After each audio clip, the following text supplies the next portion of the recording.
Educação à distância, mudando realidades.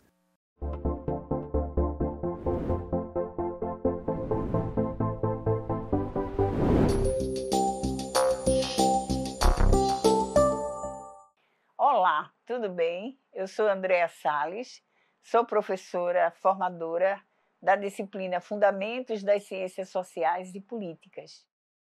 Inicio a minha fala pela minha audiodescrição.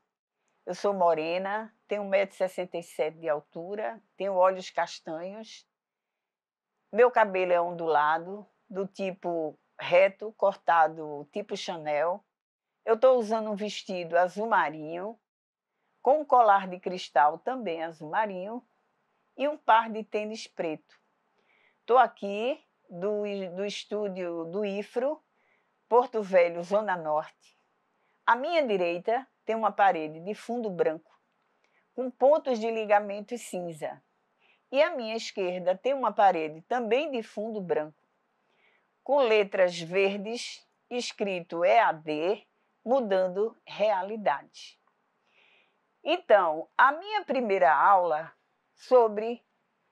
da disciplina Fundamentos das Ciências Sociais e Políticas é sobre o surgimento e o desenvolvimento do pensamento sociológico. O pensamento sociológico, ele surge juntamente com a chamada sociedade moderna. A moderna sociedade é ela que vai trazer as interpretações sociológicas com o conceito de trabalho. Então, fique atento a isso. É a categoria trabalho que vai nortear o pensamento de 3 autores considerados clássicos na sociologia. O primeiro deles é Durkheim.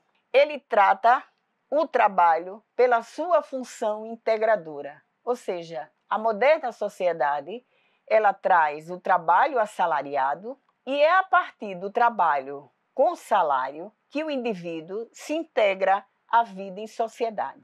Mas quem é Durkheim? Ele é um sociólogo. O seu método de análise é o funcionalismo. Daí ele dá uma grande contribuição à função, à chamada sociologia funcionalista. Ele é um dos grandes teóricos que no Brasil vai influenciar a educação. Então, ele vai dizer que indivíduo e instituições têm funções integradoras. Por quê? Porque o importante para ele é saber a resposta para a seguinte questão: qual é a função da divisão social do trabalho? A divisão social do trabalho, ela nasce das sociedades capitalistas. É a divisão entre a cidade e o campo, é a divisão trabalho intelectual, trabalho manual. Então, qual é a função dessa divisão social do trabalho? Para Durkheim, a primeira é que o indivíduo se torna uma força de trabalho assalariada, um organismo vivo. Então, por que esse organismo vivo? Porque ele associa a sociedade a um órgão, um organismo vivo. São órgãos que vão começar a funcionar. O segundo ponto é que o indivíduo ele vai prestar serviços econômicos. Ele vai prestar serviços econômicos e os serviços econômicos vão exercer um efeito moral, ou seja, a divisão social do trabalho ela tem um efeito moral sobre o indivíduo, um sentimento de solidariedade. Aí depois você vai ver que a sociedade ela não pode existir se suas partes não são solidárias. Ela não pode existir se a indústria, o comércio, o campo, a agricultura não tiverem atividades solidárias. Se o indivíduo não desenvolver atividades solidárias. Essa é a perspectiva de Durkheim. E, finalmente, ele diz que os valores culturais da sociedade, que tem que ser absorvido pelo indivíduo, função das instituições educacionais. Esse é o primeiro autor que a gente vê do pensamento sociológico clássico.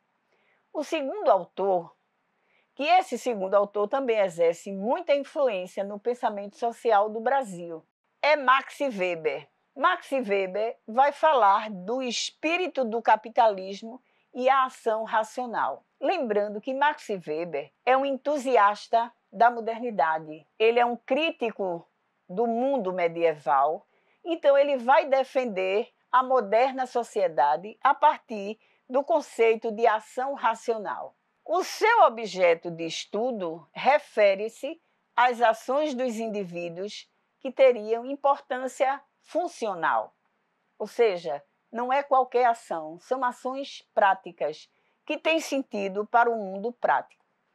O recurso metodológico é o tipo ideal. O tipo ideal, o que é isso? O tipo ideal não se apresenta na realidade observável.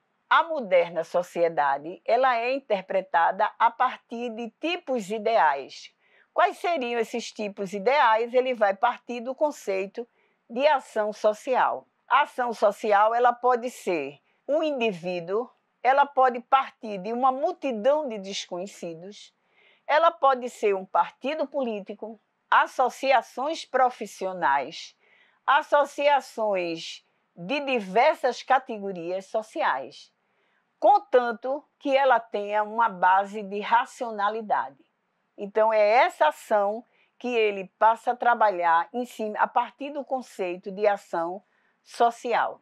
A divisão social do trabalho, que é uma característica do capitalismo, vai fazer com que Weber diga que essa divisão expressa a ação racionalizada por meio das relações sociais. Então, eu não existo sem as relações sociais sobre as quais eu desenvolvo diversas atividades, sobre as quais eu pertenço a vários grupos, como a gente vai ver mais adiante. Então, a modernidade teria expressado o poder da burguesia como classe social que impõe sua vontade por meio da educação escolar, das profissões e das vocações, como se fosse a vontade de todos. E não tão menos importante, Weber é o teórico que preza pela profissão, pelo profissionalismo, pelas vocações. Então, o sujeito desenvolve vocações, competências, iluminado por esses conceitos weberianos, como a gente costuma dizer. Então, valores como mercadorias, trocas comerciais, normas, tecnologias e maneiras de agir racionalizadas viram, então, um projeto de sociedade. Não sou eu que acho, não sou eu que penso, mas é um modelo de sociedade que se estabelece a partir de relações sociais racionalizadas. Ela tem um sentido prático. A crítica da modernidade. Então, alguém vai fazer a crítica. Quem vai fazer a crítica a essa defesa da modernidade é um autor chamado Karl Marx. Karl Marx também influencia diversos estudos sociológicos no mundo e no Brasil também. O que é que ocorre? O tema de Marx não é como a sociedade funciona melhor. O tema dele é que a sociedade moderna ela é marcada pela luta de classes entre proletários e empresários capitalistas. A partir desse conflito, se demarcam relações de competição entre cidades, regiões, nações, continentes e trabalhadores. Segundo a crítica marxista, como se diz, a modernidade ela apresenta o que ele chama de contradições sociais. Então, o que é isso?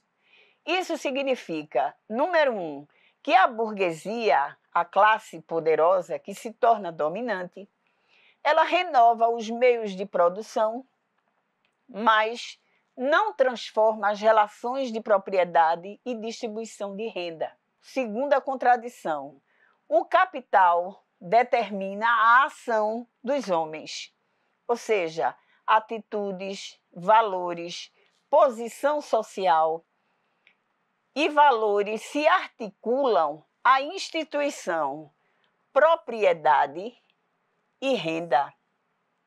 Então, o que é que vai acontecer? A burguesia, ela surge como classe e ela conquista para si, para seus interesses, para seus objetivos de classe.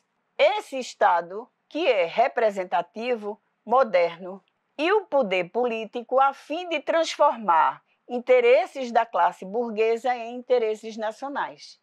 E ela faz isso a partir de um projeto político que ela começa não só a defender, como a implementar. O que é que ocorre? Na sociedade moderna, industrial e capitalista, cria-se uma mentalidade mercadológica. Tudo gira em torno do mercado, das trocas, dos valores, do dinheiro e tudo mais. As pessoas são vistas como mercadorias. À medida que elas são vistas como mercadorias, são transformadas em força de trabalho. Elas se articulam no mercado para produzir mercadorias que ganham a magia das práticas do valor de troca. Então, você tem uma força de trabalho que entra no mercado de trabalho e ela entra com salário. Ela não chega, não é trabalho escravo, não é trabalho servil, é trabalho assalariado. As bases da sociologia crítica, inclusive que chega e se desenvolve no Brasil, as bases da sociologia crítica nascem da teoria social de inspiração marxista. Nesse sentido, a ciência social ela não é neutra. A ciência social ela tem interesse de classe e busca investigar a sociedade industrial por sua materialidade, ou seja, pelas suas relações concretas, relações que se erguem, que se desenvolvem a partir do trabalho, do processo de trabalho assalariado que nos chega pela modernidade. Essa é a razão pela qual o conhecimento científico não é exterior às relações de produção e à divisão social do trabalho. A crítica da modernidade, ela avança muito, inclusive o pensamento marxista, porque a Escola de Frankfurt, ela vai desenvolver vários estudos com Marcuse e Habermas, fazendo uma crítica à cultura da sociedade industrial. Essa sociedade industrial, ela também nos chega no debate contemporâneo, interpretando a vida social por meio das ideologias. Então, são autores como Gramsci, Althusser, Poulantzas e um francês chamado Pierre Bourdieu, que vão nos ajudar a compreender a sociedade como uma relação de dominação, como uma relação de lutas por hegemonias, que interditam projetos sociais das demais classes sociais. Para finalizar, eu desejo a vocês aí um bom estudo. Tem toda a referência bibliográfica, tem toda uma revisão que você pode fazer em cima dessa aula, para você compreender que os fundamentos do pensamento sociológico, ele tem 3 perspectivas teóricas e são extremamente importantes, e como elas chegam no Brasil. Elas influenciam o pensamento social brasileiro, o pensamento da educação e todo o debate teórico que existe. Enfim, é isso. Bons estudos para vocês.